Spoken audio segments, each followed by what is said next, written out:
Hello student, welcome है आपका हमारे यूट्यूब चैनल में। आज हमारी उत्तराखंड जीके की यह क्लास 105 होगी। इस क्लास में आपका स्कोर क्या रहा कमेंट बॉक्स में ज़रूर बताइएगा। यह एक तरह का प्रैक्टिस सेट है जो आपको आपकी तैयारी परखने में काफ़ी हेल्प करेगा और आगामी आने वाले सभी ग्रुप्स एग्ज़ाम के लिए काफ़ी महत्वपूर्ण होगा।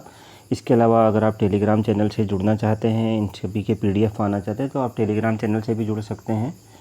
तो चलिए शुरू करते हैं आज की क्लास को। पहला क्वेश्चन है, झूला देवी मंदिर किस ज़िले में है? तो इस प्रश्न का राइट आंसर हो जाएगा अल्मोड़ा ज़िले में है। ऑप्शन ए इस प्रश्न का सही उत्तर होगा। अगला प्रश्न है, उत्तराखंड की बृहद स्तरीय कागज़ एवं लुगदी उद्योग की इकाई कार्यरत है कहाँ पर? तो ऑप्शन सी लालकुआ में कार्यरत है। और जो यह लालकुआ में कार्यरत है इसका नाम क्या है? सेंचुरी पल्प एंड पेपर मिल इसका पूरा नाम है। तो यह लालकुआ में कार्यरत है, नैनीताल ज़िले के। अगला प्रश्न है, निम्न में से कौन सा उद्योग स्थानीय रूप से कच्चे माल की उपलब्धता पर निर्भर है? तो ऑप्शन डी प्रश्न का राइट आंसर हो जाएगा सीमेंट उद्योग। चौथा प्रश्न है, थर्मामीटर निर्माण उद्योग स्थित है कहाँ पर? तो ऑप्शन ए अल्मोड़ा में स्थित है। ऑप्शन ए इस प्रश्न का सही उत्तर होगा। अगला प्रश्न है, लैंसडाउन में निम्न में से कौन सा उद्योग कार्यरत मिलता है?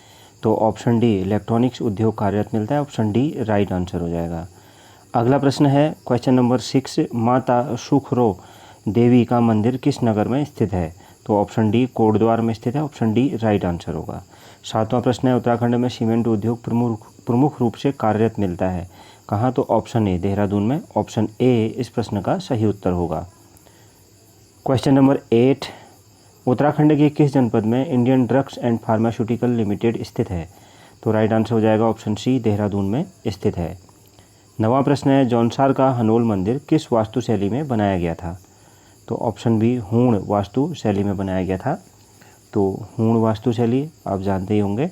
ऑप्शन बी इस प्रश्न का राइट आंसर हो जाएगा। गुप्तोत्तर काल में हूणों के आक्रमण हुए थे तो उनकी जो शैली थी उसको हूण शैली बोला जाता है, तो इसमें बनाया गया था। तो ऑप्शन बी इस प्रश्न का राइट आंसर हो जाएगा। अगला प्रश्न है, उत्तराखंड में कूड़ा जलाने पर प्रतिबंध किसने लगाया है? तो राइट आंसर हो जाएगा ऑप्शन सी राष्ट्रीय हरित प्राधिकरण ने। ऑप्शन सी राइट आंसर हो जाएगा इस प्रश्न का। Option C. अगला प्रश्न है, उत्तराखंड मुख्यतः किस उद्योग के लिए जाना जाता है? तो ऑप्शन सी पर्यटन उद्योग के लिए जाना जाता है। ऑप्शन सी इस प्रश्न का सही उत्तर होगा। अगला प्रश्न है, रूस के सहयोग से स्थापित एंटीबायोटिक्स दवाइयाँ बनाने का कारखाना उत्तराखंड में कहाँ है? तो ऑप्शन ए ऋषिकेश में है। ऑप्शन ए इस प्रश्न का सही उत्तर होगा। अगला प्रश्न है, भारत हैवी इलेक्ट्रिकल्स कहाँ स्थित है? कहाँ पर स्थित है? ऑप्शन डी हरिद्वार में स्थित है। ऑप्शन डी राइट आंसर होगा। अगला प्रश्न है, पल्प कागज़ बनाने का उद्योग कहाँ पर स्थित है? तो ऑप्शन ए लालकुआ में स्थित है, सेंचुरी पल्प एंड पेपर मिल। 15वां प्रश्न है, उत्तराखंड GST बिल पारित करने वाला कौन सा राज्य है? तो ऑप्शन डी 5वां राज्य है। ऑप्शन डी राइट आंसर होगा। अगला प्रश्न है 16वां, राज्य में नई औद्योगिक नीति की घोषणा की गई कब? तो ऑप्शन बी मार्च 2003 में की गई थी। ऑप्शन बी राइट आंसर हो जाएगा। अगला प्रश्न है, पर्वतीय क्षेत्रों हेतु विशेष एकीकृत औद्योगिक प्रोत्साहन नीति कब तक लागू रहेगी? तो ऑप्शन सी 31 मार्च 2018 तक लागू रहेगी। 18वां प्रश्न है, उत्तराखंड हथकरघा एवं हस्तशिल्प विकास परिषद द्वारा किस ब्रांड ट्रेडमार्क के नाम से उत्पाद विक्रय किए जाते हैं? तो राइट आंसर क्या होगा? ऑप्शन बी हिमाद्री नाम से। अगला प्रश्न है, सिडकुल किससे संबंधित है? तो सिडकुल किससे संबंधित है? राइट आंसर हो जाएगा ऑप्शन ए उद्योग से संबंधित है। 20वां प्रश्न है, ग्रामीण क्षेत्र में खुले में शौच की प्रथा से मुक्त उत्तराखंड देश का कौन सा राज्य है? तो राइट आंसर हो जाएगा ऑप्शन ए चौथा राज्य। ऑप्शन ए इस प्रश्न का सही उत्तर होगा। अगला प्रश्न है क्वेश्चन नंबर 21, किलवरी नामक पर्वत चोटी कहाँ स्थित है? तो राइट आंसर हो जाएगा ऑप्शन सी नैनीताल में स्थित है। ऑप्शन सी इस प्रश्न का सही उत्तर होगा। अगला प्रश्न है, नई औद्योगिक नीति में राज्य में स्थापित होने वाले उद्योगों में कितने प्रतिशत तक स्थानीय लोगों को नियोजित करने की बाध्यता है? तो इस प्रश्न का राइट आंसर हो जाएगा ऑप्शन सी 70% तक। ऑप्शन सी इस प्रश्न का सही उत्तर होगा। अगला प्रश्न है, भारतीय लघु उद्योग बैंक की स्थापना देहरादून में की गई है, जबकि लघु उद्योग सेवा संस्थान की स्थापना की गई है कहाँ? तो ऑप्शन ए हल्द्वानी में। ऑप्शन ए इस प्रश्न का सही उत्तर हो जाएगा। अगला प्रश्न है, राज्य का सर्वाधिक क्षेत्रफल वाला औद्योगिक संस्थान कौन सा है? तो option D Pantnagar. Option D इस प्रश्न का राइट आंसर हो जाएगा। 25वां प्रश्न है, एशिया का सबसे बड़ा कागज उद्योग सेंचुरी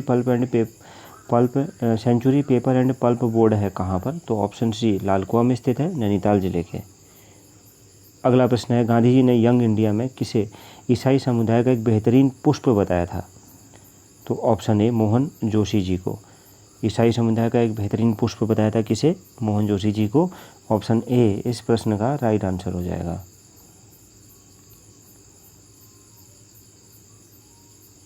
अगला प्रश्न है क्वेश्चन नंबर 27, केंद्र सरकार ने पंचक्की या जिसे घराट भी कहा जाता है को लघु उद्योग का दर्जा दिया कब? तो ऑप्शन ए अप्रैल 2001 में दिया था।